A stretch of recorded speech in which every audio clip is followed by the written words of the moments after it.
आज जो जानकारी हम आप लोगों के साथ शेयर करने वाले हैं वह विकलांग पेंशन, वृद्धा पेंशन और विडो पेंशन यानी कि विधवा पेंशन के बारे में जानकारी आप लोगों के साथ शेयर करने वाले हैं। और ये सब पेंशन जो है सो हमें कब मिलेगा और कैसे मिलेगा उसी के बारे में पूरी जानकारी आप लोगों के साथ शेयर करने वाले हैं। तो नमस्कार दोस्तों, मैं हूं मिथिलेश कुमार और आप देख रहे हैं मिथिलेश एलएलबी। तो चलिए जानकारी शुरू करते हैं। तो दोस्तों सबसे पहले समझिए जो वृद्धा पेंशन होता क्या है।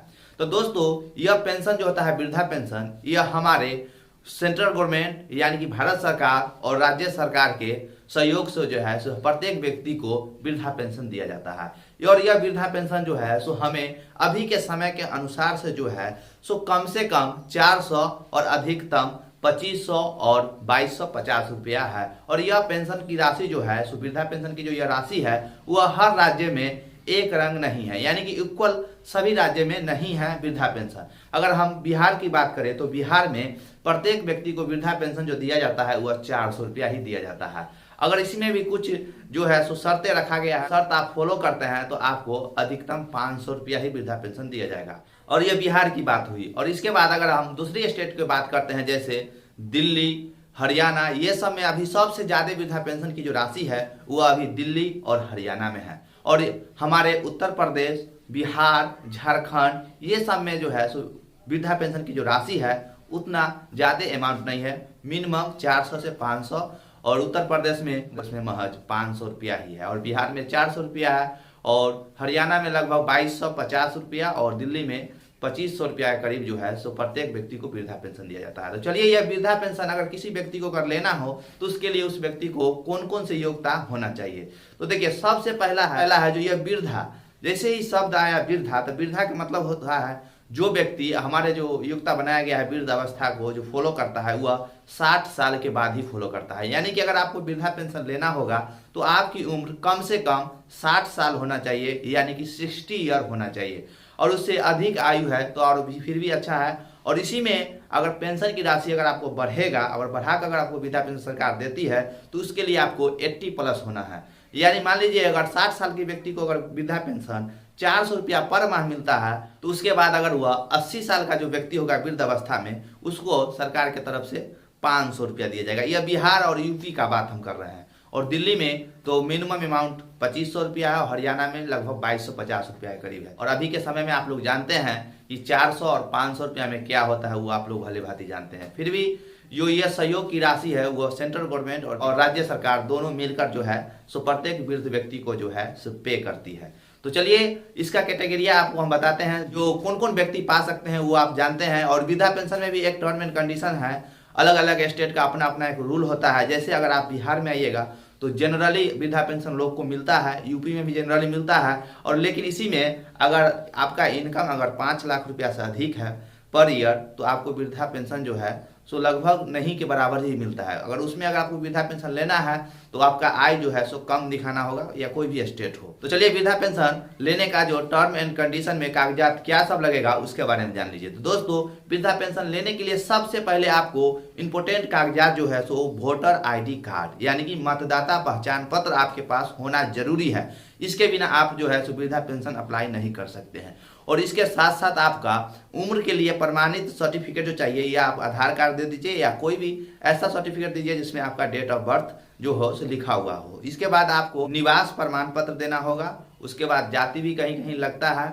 और ऐसे जहाँ जनरल हो गया है तो वहाँ आपको जाति देने की भी जरूरत नहीं है, आपका वृद्धा पेंशन अप्लाई हो जाएगा। लेकिन मोस्ट इंपोर्टेंट कागजात जो है सो आपके पास वोटर ID कार्ड होना चाहिए। और पैसा लेने के लिए आपके पास बैंक खाता भी होना चाहिए, क्योंकि सरकार जो डायरेक्ट जो है सो आपके बैंक खाता में भी अमाउंट जो है सो ट्रांसफर करती है वृद्धा पेंशन का। अब हम आपको बताते हैं कि वृद्धा पेंशन अप्लाई कैसे कीजिएगा। तो दोस्तों वृद्धा पेंशन अप्लाई करने के लिए आप जिस राज्य से बिलोंग करते हैं उस राज्य सरकार का एक अपना पोर्टल होता है, ऑनलाइन पोर्टल।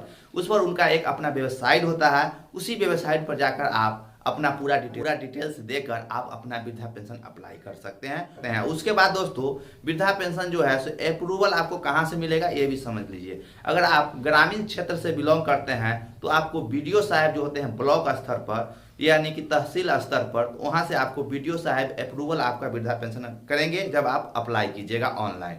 उसके बाद अगर आप शहरी क्षेत्र से बिलोंग करते हैं तो शहरी क्षेत्र के लोगों को लिए होता है जो एसडीएम साहब के यहाँ आपका जो ऑनलाइन आवेदन होगा वह एसडीएम साहब के पास जाएगा और वहाँ से एसडीएम साहब उनको जो है सो अप्रूवल दे देंगे। उसके बाद आपका वृद्धा पेंशन जो है सो लागू हो जाएगा और आपका प्रत्येक मंथ जो जिस राज्य सरकार का जितना अमाउंट तय किया गया है वृद्धा पेंशन की राशि के रूप में वह आपके अकाउंट पर ट्रांसफर होने लगेगा पर मंथ। तो चलिए आप इसके बाद हम बताते हैं विडो पेंशन। तो विडो पेंशन का एक टर्म एंड कंडीशन है जो विडो पेंशन उसी व्यक्ति को दिया जाता है जो महिलाएं विधवा हो चुकी हैं, जिनके हस्बैंड नहीं है, डेथ कर गए हैं, उनके लिए जो है सो यह विडो पेंशन जो है सो स्कीम जो है सो बनाया गया है। और यह स्कीम के तहत जो है सो हर विडो महिला, जितना भी विडो महिला है वह अप्लाई कर सकते हैं। तो इसमें भी एक योग्यता है कि उम्र जो है सो 18 साल होना चाहिए और अधिकतम की कोई समय सीमा नहीं है।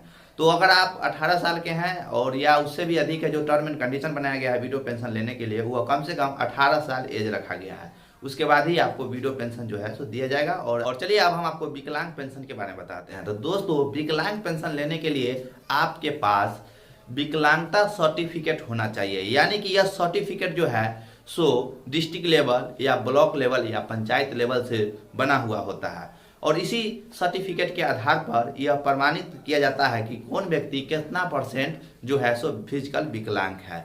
तो विकलांग में आपको कितना भी परसेंटेज रहे तो आप अप्लाई कर सकते हैं विकलांग पेंशन लेने के लिए। जिस तरह से वृद्धा विडो पेंशन का स्कीम रहता है उसी तरह से विकलांग पेंशन का भी स्कीम रहता है।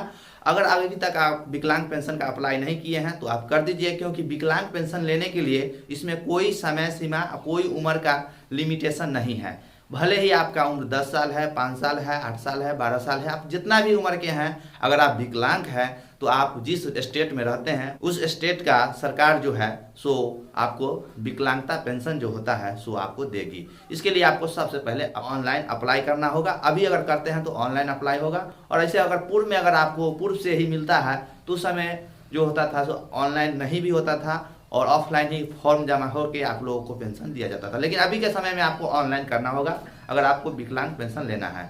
और ये आप ध्यान में रखिएगा कि आपका विकलांगता सर्टिफिकेट आपके पास होना चाहिए, उसके बाद ही आपको विकलांगता जो पेंशन होता है, राशि होता है, वो आपको दिया जाएगा। ये आप विकलांगता पेंशन लेने के लिए आपके पास कौन कौन कागजात होना चाहिए तो हम पहले ही बता चुके हैं। आपके पास विकलांगता प्रमाण पत्र होना चाहिए, उसके बाद आपके पास आधार कार्ड या अन्य कोई कागजात, स्कूल संबंधित सर्टिफिकेट भी है, आवासीय प्रमाण पत्र भी है, वो सब लगा के आप आसानी से जो है सो जिस राज्य से बिलोंग करते हैं उस राज्य में अपना जो है सो विकलांगता पेंशन अप्लाई कर सकते हैं ऑनलाइन। आज की जानकारी जो हम आपको दिए हैं सो यह पेंशन के रिलेटेड जानकारी था, वृद्धा पेंशन, विडो पेंशन और विकलांगता पेंशन। और इससे संबंधित कोई भी जानकारी अगर आपको चाहिए, जो अगर आपको कोई प्रॉब्लम हो रहा है, अगर आपको जो है सो पेंशन लागू नहीं हो रहा है और आप हर योग्यता को फुलफिल करते हैं फिर भी आपको वृद्धा पेंशन नहीं मिल रहा है, विकलांगता पेंशन नहीं मिल रहा है या विडो पेंशन नहीं मिल रहा है, तो वो कैसे मिलेगा? अगर नहीं मिल रहा है तो आप हमें कमेंट में जरूर कमेंट करें और उस संबंधित रिलेटेड जानकारी जो है सो पूछें, हम हर संभव आपको मदद करेंगे। अगर आप हमारे चैनल पर पहली बार आए हैं तो चैनल को सब्सक्राइब कीजिए और नोटिफिकेशन बेल को ऑल कर लीजिए। तो चलिए आज की जानकारी आशा करते हैं कि आपको अच्छा लगा होगा। तो आज के लिए बस इतना ही, तब तक के लिए जय हिंद।